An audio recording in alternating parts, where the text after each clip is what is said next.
Ahojte, zdravím vás pri ďalšom videu, alebo skorej analýze na ďalšiu spoločnosť. Dnes by to bolo na spoločnosť Circle, ktorá sa zaoberá imitáciou vlastného stablecoinu USDC a EURC.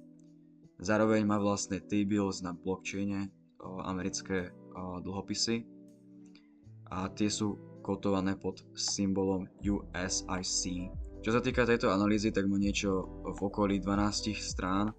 Je tam všetko zhrnuté, čo sa týka aj možných rizík, ktoré tam ja vidím, ale zároveň aj na jednotlivé rizika vidím aj jednotlivé riešenie, tak je to logické.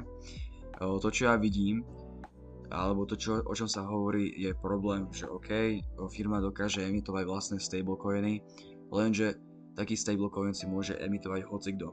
A základný problém tejto myšlienky je to, že väčšinou si ľudia, čo sa prvýkrát zapoja do toho systému a využívajú ten systém, tak nebudú hľadať nejakú novú cestu, pôjdu k niečomu, čomu veria, že je stabilné, rýchle a tak ďalej. A zároveň má nejaké regulačné možnosti, alebo skorej je akceptovateľné aj práve v Európskej únii, na našom území, čo je dosť validné. Preto majú vlastný coin EURC a je jeden z mála, ktorý dostal takúto licenciu práve od Európskej centrálnej banky.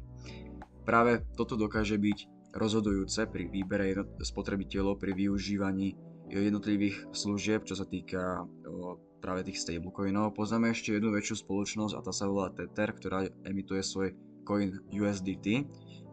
Ich rozdiel je taký, že práve Tether má trojnásobne väčšiu kapitalizáciu, čo sa týka vydaných coinov na balance sheete ako práve Circle. Obidve spoločnosti rastú. Nechcem hovoriť, že jedna rastie rýchlejšie a druhá pomalšie, pretože Circle rastie z toho menšieho základu, preto ten percentil môže byť väčší, ale čo sa týka tých jednotlivých úrovní, tak rastú rovnakým tempom ako krivka money supply jednotlivých krajín. To znamená, že čím viac likvidity vo systéme, tak tým viac bude emitovaných coinov práve na blockchaine. Prečo sa to jedná o revolúciu, prečo tie stablecoiny sa vôbec využívajú v tom systéme? Tak je to veľmi jednoduchý prístup k doláru, veľmi rýchly prenos tých jednotlivých transakcií. Keď máme medzinárodné transakcie, tak aby sa validovali validátormi v jednotlivých bankách, tak to trvá niekoľko dní. Takýmto prístupom na blockchaine to trvá chvíľu. Neviem presne tie čísla, čo sa týka tých jednotlivých blockchainov, pretože práve Circle sa nachádza na viacerých a bude vyvíjať aj vlastný ARK blockchain. Ťažko o tom hovoriť, popravde toto nemám zistené, ale je to násobne rýchlejšie ako medzibankový prevod, ktorý je ešte aj drahý.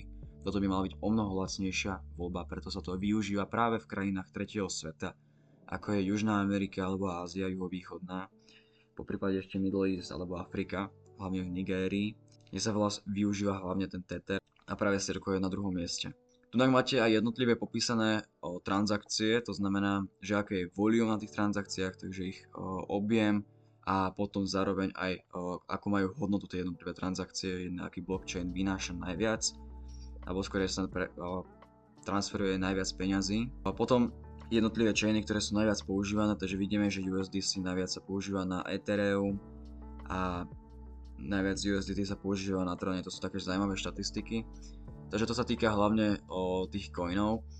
Čo sa týka ešte nejakého potenciálneho rizika, ktorý tu vidím v tejto firme, je, že práve T-bills sú, ktoré kupuje práve Circle, pretože z toho zarába Circle.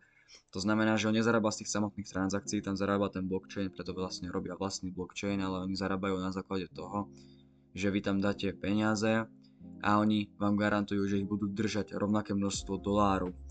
Lenže oni to nedržia v klasických dolároch, ktoré sa devalvujú, ale držia T-bills, ktoré majú výnos okolo 4% ročne. To sú krátkodobé americké štátne dlhopisy so splatnosťou do 3 mesiacov, ale ročne majú výnos 4%, to znamená, že každý kvartál dokážete získať 1% pri tom držaní. Kde ja vidím potenciálny problém, je to, že práve úrokové sadzby sa zvýšili. Posledných, teda od roku 2023 sa iba zvyšovali, alebo skôr 22.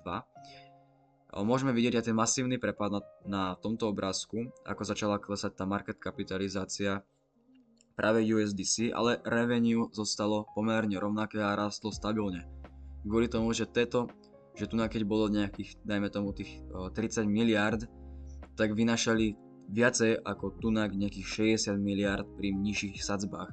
Preto nám to revenue rastie.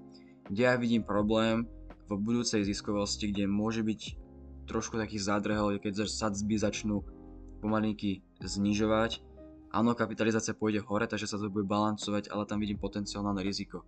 Že ten výnos môže byť, alebo minimálne rast na revenue môže byť jemne pomalší. Ale to je veľmi zaujímavá teoretická a skôr hypotetická rovina. Viac to je opísané práve v tomto texte, ktorý si môžete prečítať. Čo sa týka valuácie, tak táto firma sa ťažko ohodnocuje, pretože ona nevykazuje čistý zisk, ale vykazuje, alebo skôr sa môžeme pozerať na free cash flow tejto spoločnosti, alebo PS ratio, alebo price to sales. Tým, že firma má relatívne veľa cashu na svojom balance sheete, nepotrebuje emitovať svoj dlh, ich dlh je nejakých 206 miliónov, a čo sa týka equity, tak tam sa bavíme o násobkách.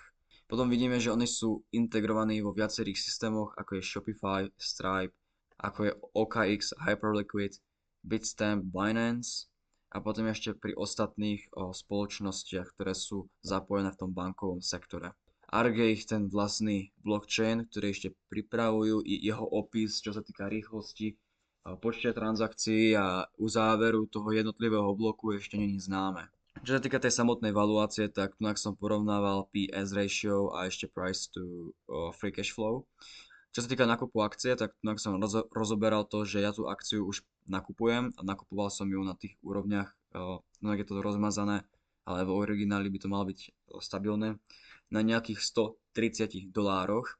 Túto akciu budem vo veľkom pridávať na úrovni $100, ale myslím si, že tá akcia bude mať pred sebou veľmi kvalitný kvartál, pretože ak bude Bitcoin rásť, musí splniť tiež nejaké technické levely, tak bude jednoznačne rásť aj práve Circle z toho istého naratívu, že sa bude viac cashu pridávať práve do toho sveta blockchainu a Circle z toho môže ťažiť, keď bude niekto vykešovaný, bude mať peniaze na burze iba odložené, tak Circle už prakticky z toho zarába.